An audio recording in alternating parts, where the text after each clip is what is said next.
What's going on, guys? I'm back in New Jersey and I want to talk about my solar system update for the shop here and why it's constantly draining my pocketbook. Okay, I'm going to give you some insights and some tips and what I did wrong so you don't make the same mistakes as I did. It's Garrett Henderson. Stay tuned.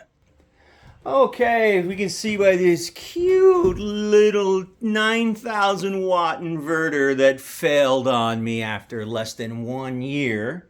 This guy was taking my 50 volts from my batteries of my solar, converting it into split phase 120, 240 volt with a neutral. Well, it's here because it failed, and there's no cover on it because I'm going to show you where the cover is right now. Guys, I'm going to save you a lot of money by watching my quick video here, by learning from my mistakes. Okay, and here comes mistake number 1. Not buying name brand UL listed equipment from the beginning. By trying to save money and buying stuff on Amazon and without reputation just to save money was a mistake. So the cover of that inverter is right there. It's actually used as a backing board for non-combustible because the instructions say don't mount these 6,000, this is a SunGold 6048, don't mount it directly to anything combustible. Well, that's certainly plywood and looks combustible to me. So I just took the cover of the old inverter and put it there. Now, let's go over this real quick. What other mistakes I've made? Well, there used to be another type of YNH off-grid inverter that I swore by, but that failed also. So pretty much everything has failed on me that I bought that wasn't UL approved or at least proven by comments, by just going off on my own and buying stuff on Amazon, spending thousands and thousands of dollars to try to save money, to try to piece together a system where I can benefit because I'm an electrician, right? Who's going to do better than me in this type of field? Haha, not you.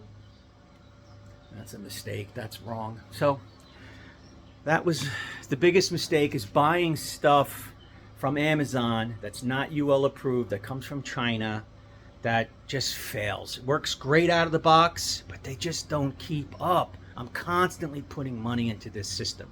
Let me show you the really big thing I did that cost me a lot of money that I'm still paying for, and I just had to order a part from. Come with me. All right, I'm going to show you something that's really ended up costing me a lot of money and huge mistakes that I made, and please don't do it. And I've got a spare part here to show you how it fails. But it failed all because of me. Not because of the equipment, because I didn't follow the instructions, because of my hubris.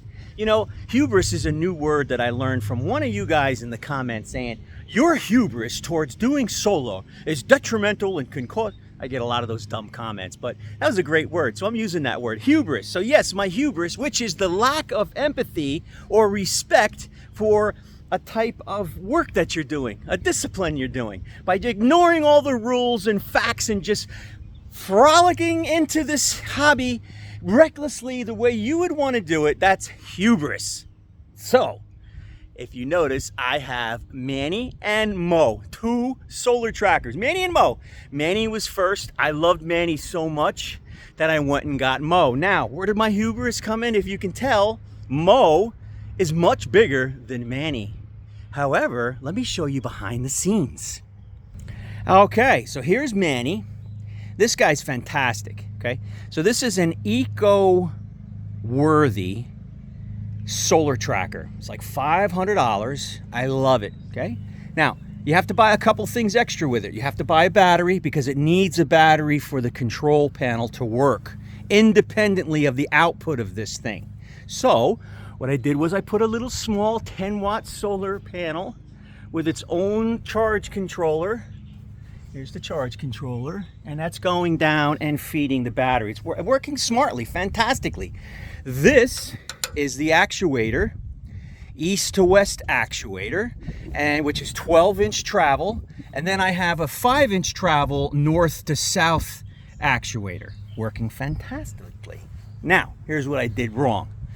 When I ended up getting Mo, I said, man, he works so good. Why don't I just double the size of the solar array? Why just get 200 watt panels when you could get 400 watt bifacial panels? Well, ladies and gentlemen, boys and girls, if you're new to watching my stuff, I got a lot of content that I've done because I've been doing this a long time. If you go back and look in the videos, you can see how I built this, what I did to modify it to accept the big array. But don't do this, because it's done nothing but failed. So it worked fantastically until we got our first major snowstorm. The snowstorm caused this thing to break, buckle, and all the panels kind of slipped off of it because it's just got strut here with like clamp type fitting. So when it moved and the strut moved, the whole system, so it all came apart. That's why you see the wires all kind of haphazardly hanging here, because before I went on my 2-month hiatus, because I just got back from a 2-month trip traveling all around helping out electricians, I just come back and this thing was screaming. You know, I'm surprised it didn't trip a fuse, but it didn't.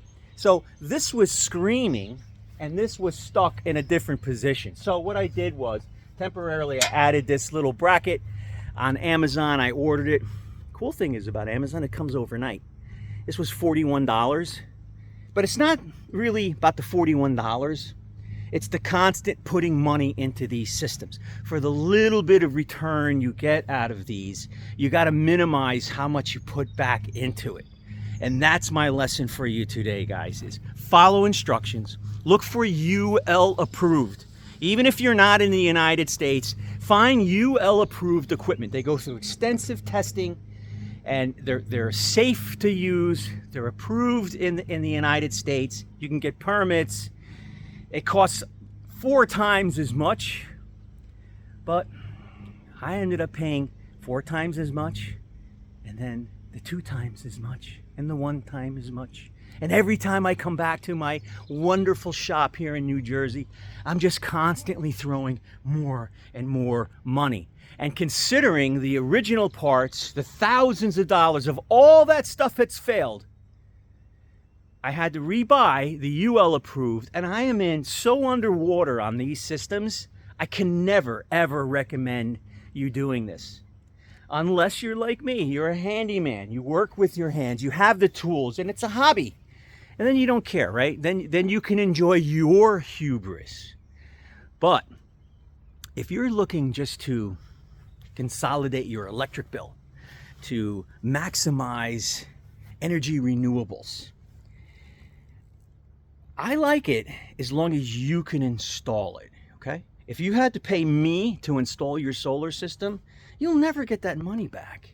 Now, I know it is kind of cool to say, hey, I'm stealing photons from the sun right now, and the sun is bouncing off these silicone wafers, creating these excited electrons that I'm able to use and manipulate. That is kind of cool. I do enjoy that. But if you looked at the dollars and cents and how much this has gotten me back versus how much I've paid, God, I got to be years and years away from possibly ever recuperating this expense. Garrett Henderson from New Jersey. I'll see you on the next one.